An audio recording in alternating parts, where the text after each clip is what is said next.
Oui, bonjour Thomas. On tenait absolument à vous avoir ce matin, Laurent Saïm, pour commenter avec nous les résultats de cette élection présidentielle américaine. Vous avez suivi toute cette nuit le QG de Donald Trump. Vous étiez sur place. Ici, tout le monde parle de séisme avec cette victoire donc de Donald Trump. Vous, comment avez-vous vécu cette nuit? Eh bien écoutez, moi je m'y attendais à la victoire de Donald Trump, parce que Donald Trump s'est présenté en juin 2015 à la présidence des États-Unis et tout de suite j'avais été voir les télé en leur disant il faut suivre Donald Trump. Donc ça fait 1 an que je suis Donald Trump.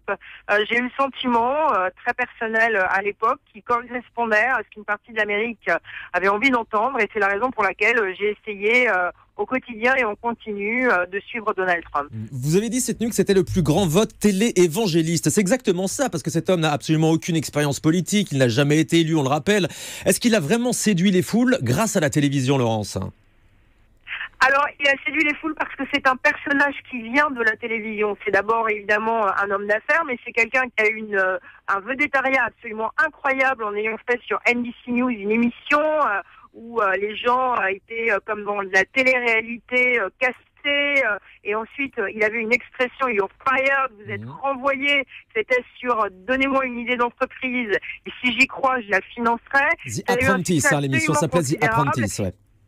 Absolument, ça a eu un succès absolument incroyable et au début de sa campagne, eh bien les gens allaient voir Donald Trump non pas pour écouter un homme politique, mais pour voir quelqu'un qui avait fait de la télé. Et il a surfé sur à la fois des idées très populistes et le vedettariat en télé et il arrive ce soir à devenir président des États-Unis. Ça veut dire que c'est la victoire de la société du spectacle complètement?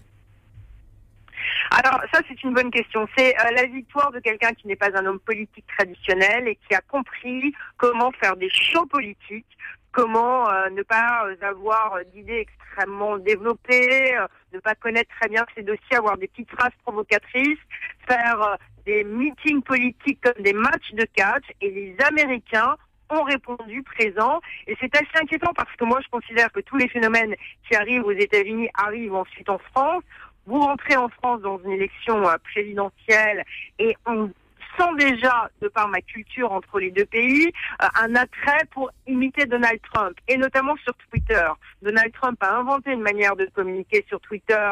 Il tweetait à 3 heures du matin, ensuite les matinales le prenaient, il s'invitait lui-même au téléphone, et moi, de manière assez ironique, j'observe qu'il y a des hommes et des femmes politiques en ce moment qui ont observé de quelle manière Trump faisait campagne et qui sont en train de l'importer en France. Une maîtrise totale des réseaux sociaux, de la télévision et des médias. Laurent Saïm, vous aviez annoncé il y a quelque temps que si Hillary Clinton avait remporté cette élection, eh bien vous aviez décidé de ne pas couvrir son mandat à Washington. Avec la victoire de Donald Trump, donc qu'est-ce que vous décidez? Vous restez?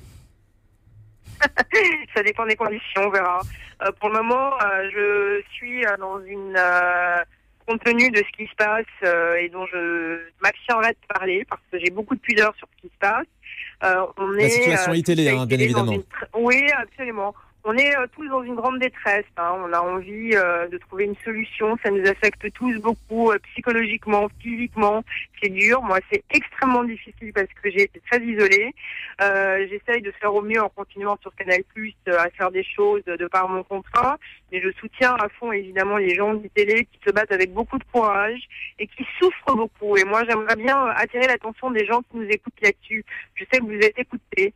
C'est un drame en ce moment et je pense qu'il faut faire attention parce que les drames humains, eh bien parfois ça a des répercussions qui sont très fâcheuses et donc j'aimerais vraiment qu'on fasse tous ensemble notre métier de journaliste et je peux vous dire que cette nuit quand j'étais dans le QG de Trump, j'étais la seule journaliste française accréditée, j'ai vraiment pensé avec beaucoup d'émotion à mes amis, mes collègues d'ITélé. Vous avez un sentiment de gâchis ce matin, après toutes les campagnes que vous avez couvertes pour iTélé et Canal+. Je rappelle que vous n'avez pas pu travailler cette nuit compte tenu de la grève à iTélé. Moi, je me souviens encore de vos larmes pour l'élection d'Obama. C'est quoi? C'est du gâchis, Laurent Saïm? Eh ben, cette nuit, j'ai pleuré pour iTélé. Voilà, j'ai pleuré pour ne pas...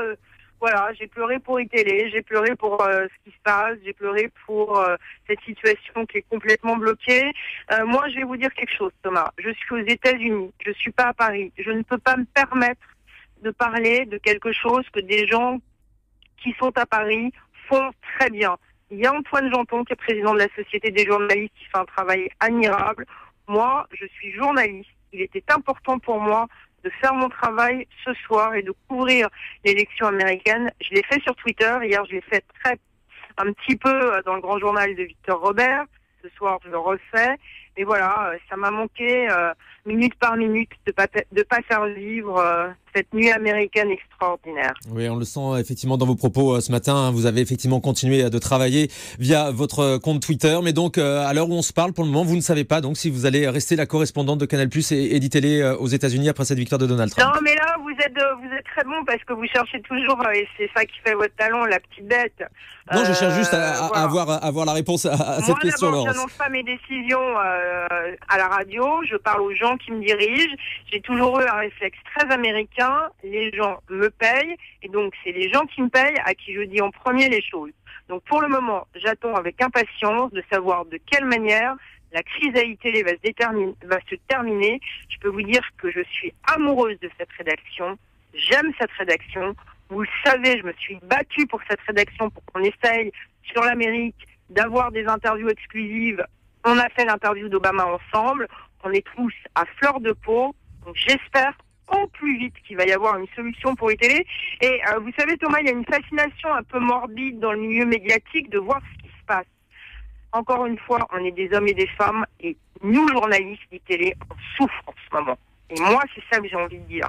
On a envie d'arrêter de souffrir. C'est terrible. C'est bien.